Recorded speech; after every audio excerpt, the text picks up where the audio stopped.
کہ پیارے بچوں آج اسے سائنس برین ہیمریج کہتی ہے، اس زمانے میں صاحب لوگ کہتے تھے سر سام ہو گیا، سر شام ہو گیا، یعنی سر سم ہو گیا، سن ہو گیا. اور آج سائنس کہتی ہے کہ خون کی سرکولیشن ختم ہوئی تو برین ہیمریج ہوگی. اس عورت کو برین ہیمریج ہوئی، وہ مر گئی.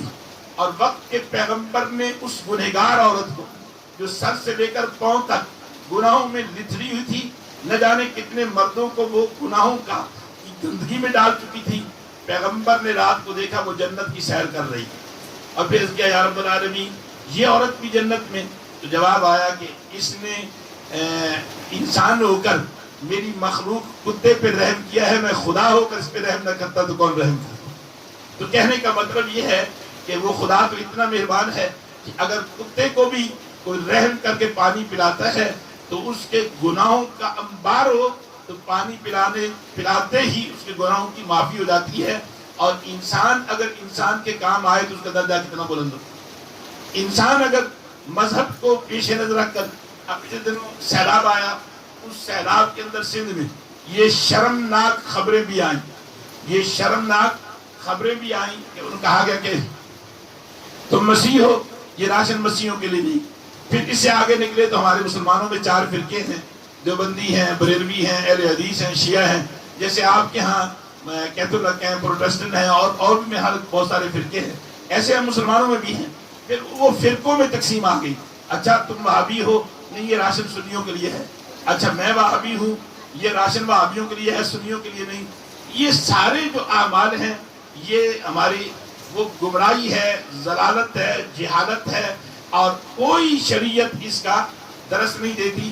شریعت یہ درس دیتی ہے کہ اگر کتے کو بھی آپ پانی پلاتے ہیں تو اللہ آپ کے گناہ معاف کر دیتا ہے.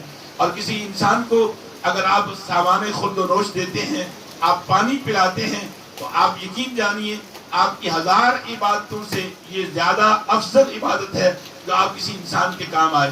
اسی لیے کہتے ہیں کہ تم مہربان ہو اہل زمین پر، تم مہربان ہو اہل زمین پر، خدا مہربان ہوگا عرش بری پر. ہمارے قرآن مجید فرقان حمید میں بہت ساری آیات جو ہیں ان کی ابتدا، ان کا آغاز یا ایھا الناس سے ہوتا ہے. اب یا ایھا الناس میں کلہم انسانیت ہے. اس میں مسیح بھی ہیں، اس میں مسلم بھی ہیں، اس میں ہندو بھی ہیں، اس میں سکھ بھی ہیں، اس میں یہودی بھی ہیں، دنیا بھر کے مذاہب. اس میں وہ لوگ بھی شامل ہیں جو خدا کے قائل نہیں ہیں، وہ بھی، کیونکہ الناس انسانیت سے ہے. تو یہ کتاب مقدس کلام مجید فرقان حمید کہتا ہے یا ایھا الناس، اے لوگو. اور یہ کہہ کر خدا بتاتا ہے کہ میں رب المسلمین نہیں، میں رب العالمین ہوں، میں رب العالمین ہوں. آج کا درس یہی ہے کہ مل بیٹھنے سے بہت ساری غلط فہمیاں دور ہوتی ہیں، اور بہت سارے شکوک و شبہات ختم ہوتے ہیں، اور بہت ساری وہ جو نفرت پھیلانے والے، چاہے وہ پادری ہو یا مولوی ہو، جو وہ نفرت پھیلانے کے لیے ایسے حالات اور واقعات ڈھونڈ کر آپس میں بیان کرتے ہیں کہ کہیں یہ مل نہ بیٹھیں. اگر یہ مل بیٹھے تو پھر دکانداری کیسے چلے گی؟ اپنی دکانوں کو چلانے کے لیے نفرت پھیلانا یہی شیطانی کام ہے. اور آپس میں ملانے کی آیات ڈھونڈنا، واقعات ڈھونڈنا، حالات ڈھونڈنا، انہیں بیان کرنا، یہی رحمانی صفت ہے. اسی میں خدا راضی ہوتا ہے، اسی میں اللہ تبارک و تعالی اپنے بندوں کی گناہ معاف کرتا ہے. میں پادری صاحب کا شکریہ ادا کرتا ہوں کہ مسلمانوں اور مسیحوں کو بام مل بٹھانے کے لیے انہوں نے جو تحریک شروع کی ہے، خداوند متعال اس تحریک کو کامیابی دے، اور یوں ہی ہم ایک دوسرے کو دیکھ کر مسکراتے رہیں اور خوشیاں بانٹتے رہیں اور نفرتوں سے دور رہیں. خدا آپ کا حامی و ناصر ہو.